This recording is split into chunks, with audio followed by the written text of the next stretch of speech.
Pour les navigateurs dont le port d'attache est situé sur les côtes nord-ouest françaises, la seule option pour rejoindre par la mer des climats plus chauds est de passer par le golfe de Gascogne.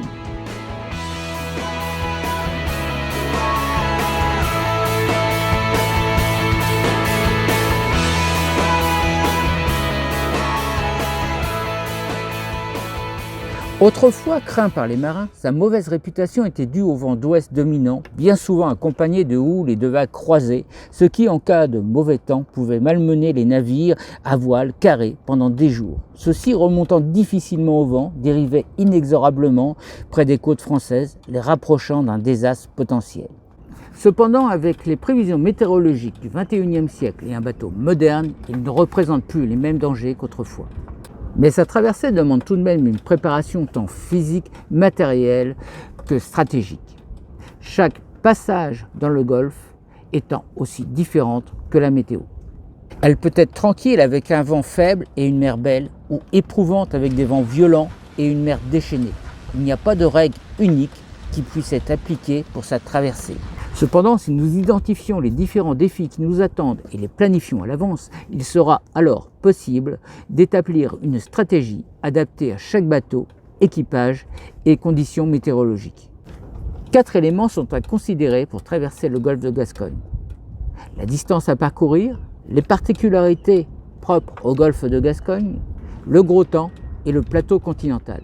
La distance pour traverser le golfe de Gascogne vers la Corogne est d'approximativement de 340 000 que vous partiez de Camaret, Lorient, La Trinité ou La Rochelle.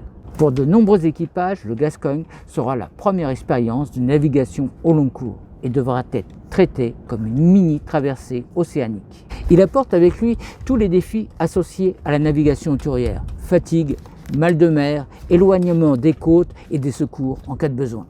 Pour anticiper tous ces problèmes, il est donc important que l'équipage soit bien informé sur les questions de sécurité et qu'il sache quoi faire en cas d'incendie, de voie d'eau ou d'abandon du navire, que votre équipement de sécurité soit révisé et fonctionnel, d'effectuer un exercice d'homme à la mer avant le départ, d'emporter beaucoup de carburant, d'eau douce et de nourriture, d'inspecter les voiles et le gréement, que la révision du moteur soit faite et qu'il y ait les pièces de rechange minimum à bord, mettre en place un système de quart qui permette à tout l'équipage de se reposer, d'encourager tous ceux qui ne sont pas amarinés à prendre des comprimés contre le mal de mer avant le départ. Géographiquement parlant, le golfe de Gascogne se situe dans les latitudes moyennes. Cette zone est particulière car elle est sur la route des dépressions qui circulent entre l'anticyclone des Açores et l'anticyclone arctique, ce qui fait que le risque de trouver des vents violents et une mer forte est important. De plus, le parcours est sud-ouest, droit dans la direction des vents dominants. Le moment idéal pour traverser est de mai à août, le moment où le temps est le plus calme. Mais bien souvent, cela ne correspond pas au plan de navigation des voiliers qui partent soit pour la Méditerranée, et là, plutôt au printemps, bien avant le mois de mai, ou soit qui veulent rejoindre les Antilles, et là qui veulent partir plutôt septembre, octobre, pour pouvoir bénéficier plus tard des alizés. Malgré les améliorations des performances de navigation au cours des 2 derniers siècles, une traversée de plus de 300 000 reste une perspective intimidante et susceptible de transformer un passage de 2 à 3 jours en un calvaire bien plus long. Heureusement, aujourd'hui, les prévisions météorologiques à 3 jours sont relativement bonnes. Alors, avoir un horaire flexible est la meilleure défense contre le gros temps, car si vous avez un délai serré, vous aurez la tentation de partir avec une météo moins favorable. Cependant, à moins que vous transitiez pendant les mois d'été, il y a de fortes chances que vous rencontriez des vents forts pendant la traversée. Il est donc important d'être bien préparé. Comme toujours, les petits bateaux devront être plus attentifs au gros temps, car vulnérables aux vagues et beaucoup plus lents. Donc pour eux, la traversée sera plus longue et le risque d'être pris par le mauvais temps en fin de traversée sera beaucoup plus important. Il est donc important que vous sachiez gréer les voiles de tempête. N'hésitez pas à les installer tôt si vous pensez en avoir besoin. Préparez les repas à l'avance car en cas de mauvais temps, cuisiner est un problème. Rangez le bateau pour faciliter le déplacement dans la cabine et éviter que les objets deviennent des projectiles. Dès le départ, portez un gilet et accrochez-vous lorsque vous êtes sur le pont. Ayez du temps lorsque vous cherchez à traverser. Si possible, prévoyez votre passage par temps calme, même si cela signifie d'attendre avant d'appareiller. Une prévision météorologique à jour est essentielle avant le départ. Et enfin, parlons de la plateforme continentale. Entre 60 et 100 000 au large, la plateforme se termine et l'océan commence. Ici, la profondeur plonge d'à peine 100 mètres à plus de 3000 mètres. Les houles de l'Atlantique provenant du système météorologique à des centaines de kilomètres réagissent au changement de profondeur en s'accumulant, créant une mer courte et escarpée. Par vent fort de terre, le plateau sera très désagréable. Et même par temps modéré, il est inconfortable de le traverser. Vous pousserez un soupir de soulagement quand vous l'aurez dépassé et que la houle s'allongera. Le plateau est aussi un lieu de prédilection pour les bateaux de pêche. D'après mon expérience, ceux-ci sont magnétiquement attirés par les voiliers et plus les conditions sont difficiles, plus l'attraction est forte. Vous devrez faire preuve de grande vigilance et d'être toujours prêt à effectuer une manœuvre d'évitement. Alors ce qu'il faut retenir pour traverser le plateau continental, c'est de planifier votre départ pour vous assurer que les conditions lorsque vous atteignez le plateau sont aussi favorables que possible. Attention à toute houle croisée qui aggravera l'état de la mer. Il peut être tentant de traverser le golfe de Gascogne avec des vents de nord-ouest juste après le passage d'une dépression, mais la combinaison d'une houle persistante de sud-ouest avec une brise fraîche de nord-ouest pourrait créer des mers croisées dangereuses. Si la traversée du plateau s'annonce délicate, je vous conseille de le faire plutôt de jour, car vous pourrez davantage négocier les vagues et gérer les routes de collision. Et enfin, par gros temps, restez largement à l'ouest du plateau continental. Comme si la géographie et la météorologie compliquée du Gascogne ne suffisaient pas, il faut aussi compter sur un trafic important de navires de commerce qui passent de Ouessant à la pointe Finistère dans un flux constant.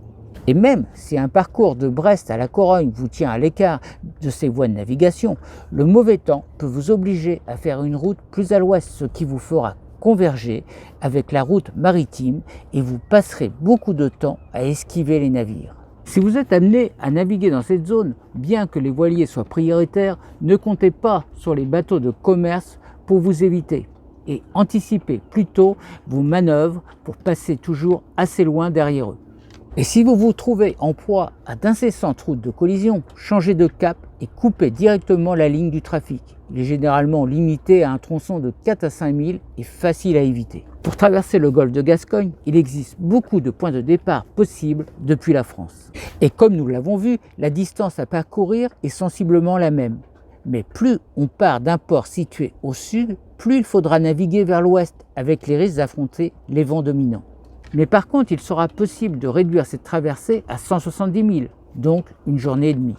Ça sera le cas si vous partez de Royan pour rejoindre Santander, les 200 000 nautiques vous séparant encore de la Corogne pouvant se faire en côtier. L'atterrissage après une longue traversée est toujours la plus difficile, et mieux vous vous y préparez, et mieux c'est. Selon l'itinéraire que vous aurez choisi, 3 options s'offrent à vous.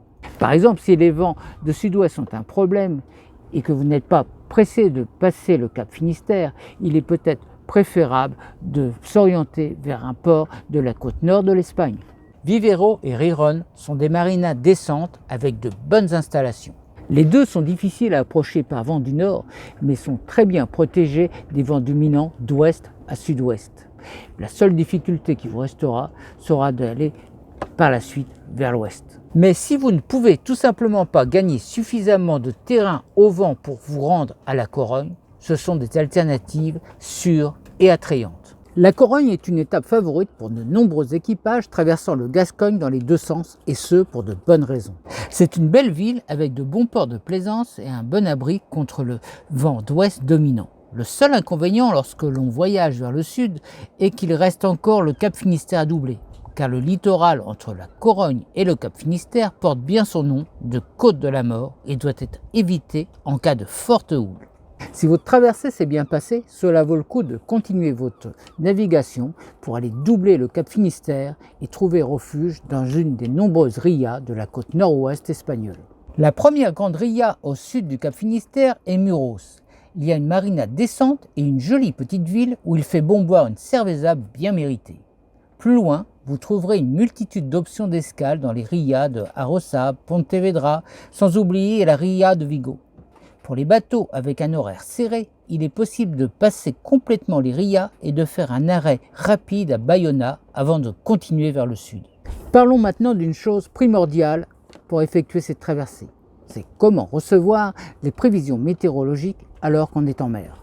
De nombreux bateaux qui effectuent cette traversée ne disposent pas à bord de systèmes de communication par satellite et sont entièrement dépendants des fichiers GRIB téléchargés avant le départ. Il est aussi possible de recevoir la météo par VHF, mais cela demande d'être assez près de la station émettrice. Une solution pour obtenir la météo au large est de s'équiper d'un Navtex qui permet la réception automatique des bulletins et avertissements jusqu'à 300 à 400 000 de l'émetteur.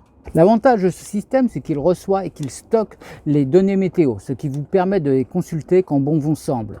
Il faut savoir que le prix d'un tel système est environ entre 200 et 500 euros. La radio BLU pour le grand large est une autre solution. Il faut bien avouer que la BLU ne fait plus fureur à bord de nos voiliers, le satellitaire s'étant largement démocratisé ces dernières années. La BLU, au même titre que le sextant, peut tout de même avoir toute sa place à bord. Il s'agit d'un système simple et efficace, sa portée étant quasi illimitée. Des bulletins larges sont diffusés à 8h15 et 20h15 heure légale et les avis de coups de vent des réceptions, puis toutes les 2 heures. Connecté à un ordinateur ou à une tablette dotée d'un logiciel de décodage, la BLU permet de recevoir les bulletins Navtex et les cartes fax. Sa portée est potentiellement illimitée, mais tout dépend de la qualité d'installation de son antenne. La valeur de cet équipement est autour de 250 € pour un récepteur à plus de 2500 € pour un émetteur-récepteur. Mais heureusement, aujourd'hui, les prévisions météorologiques à 3 jours sont relativement bonnes. Elles vous permettront de savoir à peu près dans quel type de temps vous allez évoluer, soit un temps assez fort, soit un air assez léger, et cela vous permettra d'adapter votre style de navigation et votre route à cette prévision météorologique. Pour ma part, je consulte toujours les applications de prévision météo WindGuru et Windfinder, ce qui me permet de comparer les deux modèles et de constater les prévisions du vent moyen et en rafale, mais également des vagues et de la houle, car il ne faut pas oublier que c'est l'état de la mer et non la force du vent qui rend les conditions difficiles. Et c'est particulièrement vrai pour une traversée du golfe de Gascogne, où la houle est un acteur clé de la traversée. En effet, l'état de la mer que vous allez rencontrer n'est pas uniquement l'effet du vent local, mais est aussi le résultat de ce qui se passe bien plus loin. Les vagues grandissent avec le temps et la distance. Donc, pour savoir quel temps vous allez avoir localement, il est important de regarder plus loin dans l'Atlantique et plus loin dans le temps. Si un bord au près par force 5 reste possible avec des vagues longues ne dépassant pas 3 mètres, il en va tout autrement dans des vagues de 5 mètres car cela devient dangereux, surtout si elles déferlent. Pour vous aider, il est aussi possible d'utiliser un logiciel de routage qui vous permettra de calculer pour vous la route la plus sécuritaire pour votre voilier. En effet, l'algorithme du module calcule automatiquement, en prenant comme base les prévisions météo et la polaire de votre bateau, la meilleure route possible à suivre pour vous. Pendant la traversée, en absence de toute prévision météo, n'oubliez pas qu'une hausse ou une baisse de 6 hectopascales en 3 heures indique l'arrivée imminente de vents forts. Les cirrus, couplés à la baisse constante du baromètre, sont votre avertissement préalable d'un système de basse pression qui arrive. Attendez-vous à ce que le vent refuse légèrement, puis vire à l'arrivée du front chaud et vire à nouveau lorsque le front froid passe. Et si, avec toute la préparation du monde, les choses tournent mal? En effet, il faut toujours réfléchir aux différents accidents qui peuvent survenir au cours de la traversée. Urgence médicale, panne de direction, dématage ou voie d'eau. Il faut envisager toutes les options possibles pour répondre à ces problèmes. Il est important également de s'assurer d'avoir une couverture cartographique des ports de refuge éventuels. N'oubliez pas de déposer votre plan de route et d'escale ainsi que votre liste d'équipage auprès d'un contact à terre. Et enfin, informez votre équipage de ce qu'il faut faire si vous êtes frappé d'incapacité. Je me souviens sur une traversée de Gascogne où je m'étais bloqué le dos dans une manœuvre et Mu a pu assurer toute seule car on avait préparé ensemble cette traversée et elle savait exactement ce qu'il fallait faire jusqu'à l'arrivée en Bretagne.